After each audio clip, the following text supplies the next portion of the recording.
오늘부터 이사야 말씀을 묵상합니다. 이사야는 오늘 1절 말씀에 그가 어떤 시대에 살았는지를 잘 소상히 이야기하고 있어요.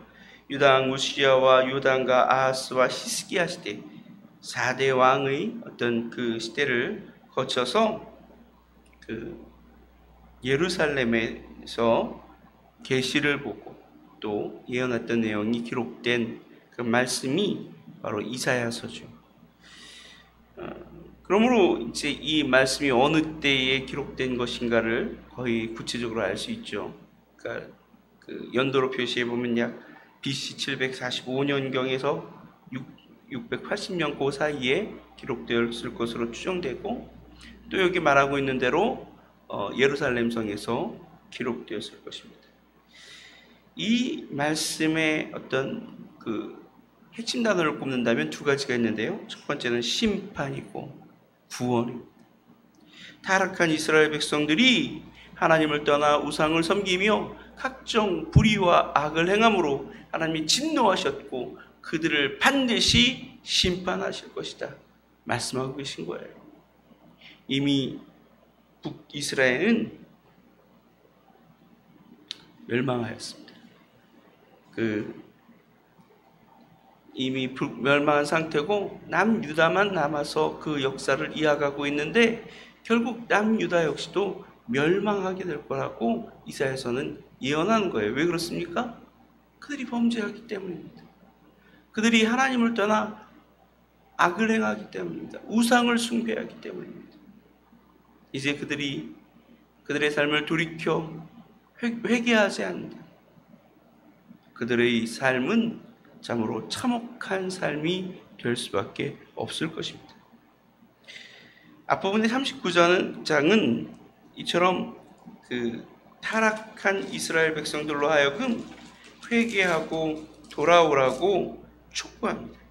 그리고 39장 이후에는 이제 이스라엘의 회복, 특별히 메시아에 관한 예언을 계속 반복하고 있어요. 사실 이사야서를 이루는 다른 별명이 있다면 뭐냐 하면 구약 속의 신약이라는 거예요. 분명히 구약 성경인데 메시아 곧 예수 그리스도의 모습이 너무나도 생생하게 담겨 있습니다. 그래서 그 구약을 이사야를 쭉 읽다 보면 워낙 예수 그리스도에 관한 예언이 너무나도 명확하게 그려져 있기 때문에 이게 복음서가 아닌가? 혹은 신약 성경이 아닌가? 이런 생각을 하게 만들어서 이 성경을 구약 속의 신약이다 라고 이야기하는 것이죠. 예수님 그리스도께서 오시기 약 600년 전, 약 700년 전에 기록된 이 책이 너무나도 생생하게 예수 그리스도의 모습을 보여주고 있기 때문에 어떻게 보면 예수님의 오심이 단순하게 정말 꾸며지거나 어떤 우연이 된 일이 아니라 철저한 하나님의 약속과 예언으로 말미암은 것이라는 사실을 더 확고하게 알게 하는 책이, 분명하게 알게 하는 책이 바로 이 이사야서다라고 말할 수 있을 것입니다. 어쨌든 오늘 본문의 말씀은 이스라엘 백성들의 죄악을 책망하고 그들의 회개와 그리고 그들의 어떤 변화를 촉구하는 그런 말씀이 담겨져 있죠. 이스라엘은 어떤 처지에 있었습니까?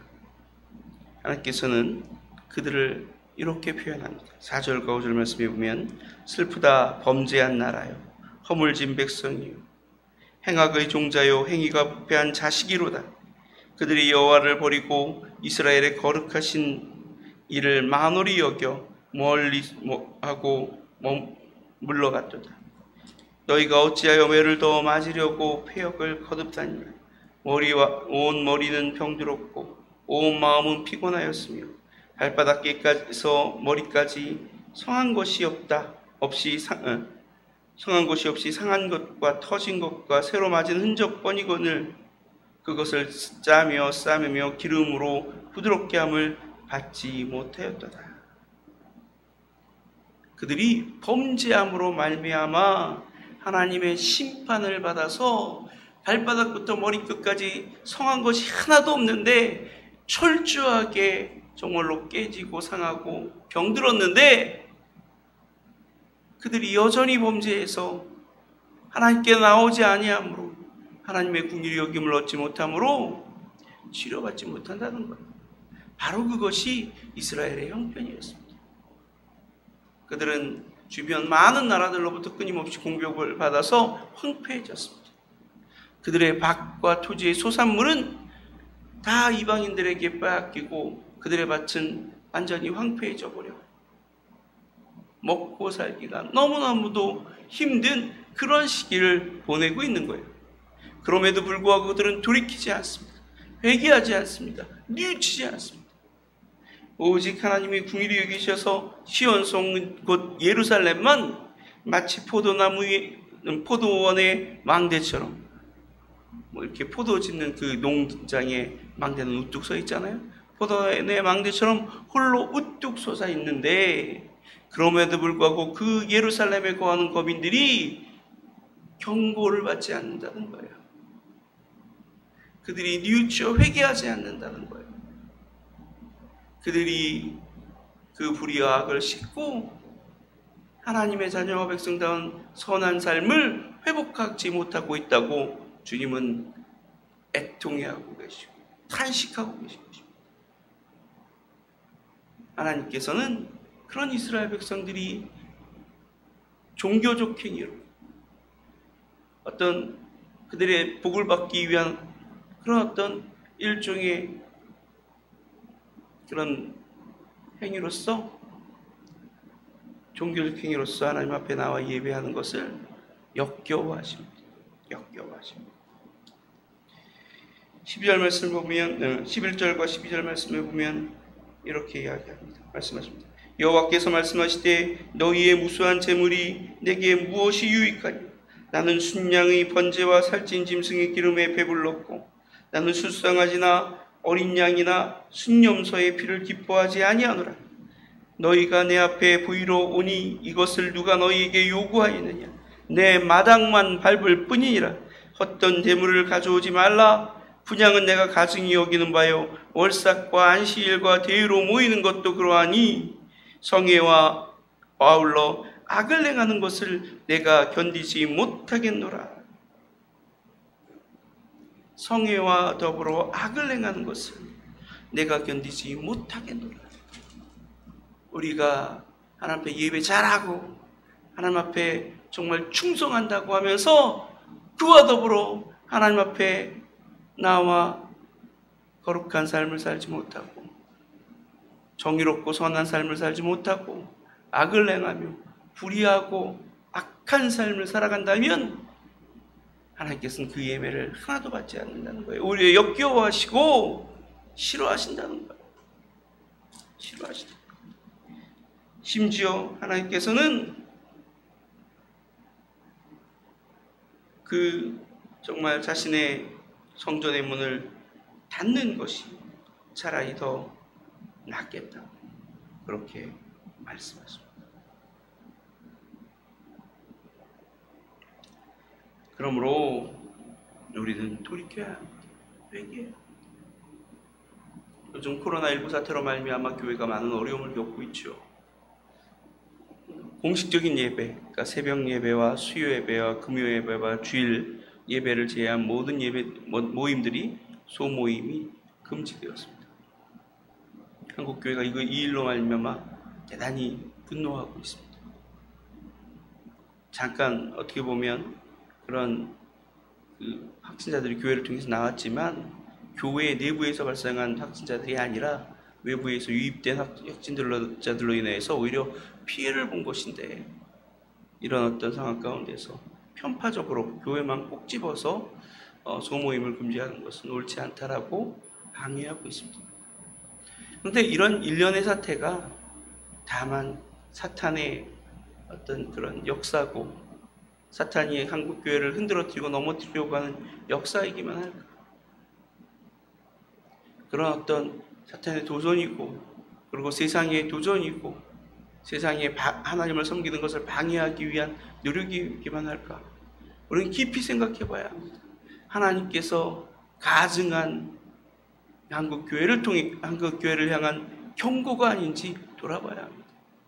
마치 발바닥부터 머리끝까지 성한 것이 없는 이스라엘 백성들처럼 하나님께서 우리를 심판하시고 우리를 경책하셔서 우리의 정말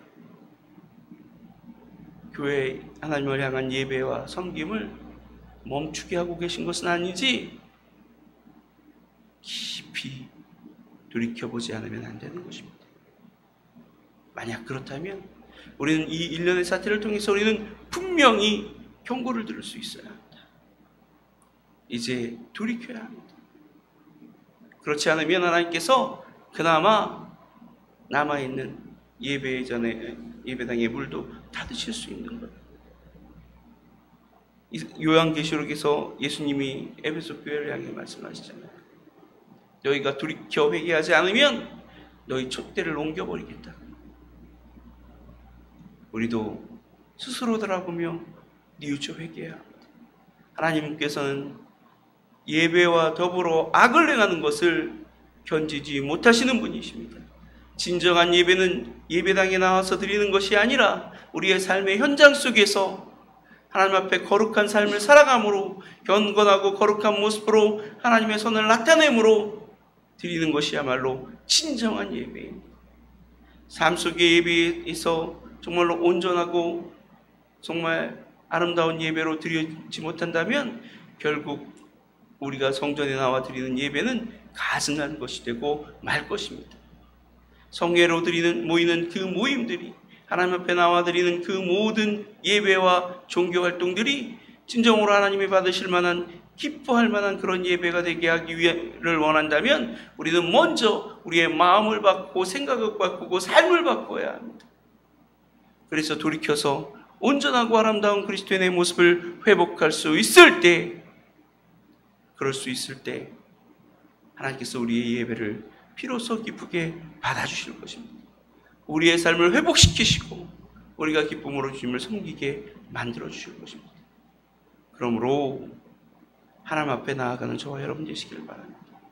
마음으로 또 우리의 생각과 우리의 삶으로 주님 앞에 나아가서 우리의 모든 악을 깨닫고 뉘우치고 돌이키고 회개하고 다시는 그 악을 행하지 아니하며 하나님의 백성답게 하나님의 자녀답게 거룩한 삶을 살아갈 수 있는 저와 여러분이 되시길 바랍니다. 그럴 때 하나님께서 우리를 통하여 영광 받으시고 우리를 기뻐하시며 우리의 삶을 회복시켜 주실 것입니다. 성전의 예배가 아니라 삶의 예배를 온전히 회복하며 삶 속에서 그리스도인다운 삶으로 날마다 승리하는 삶을 살아가는 저와 여러분 되시기를 주님의 이름으로 간절히 축원합니다. 이 시간 우리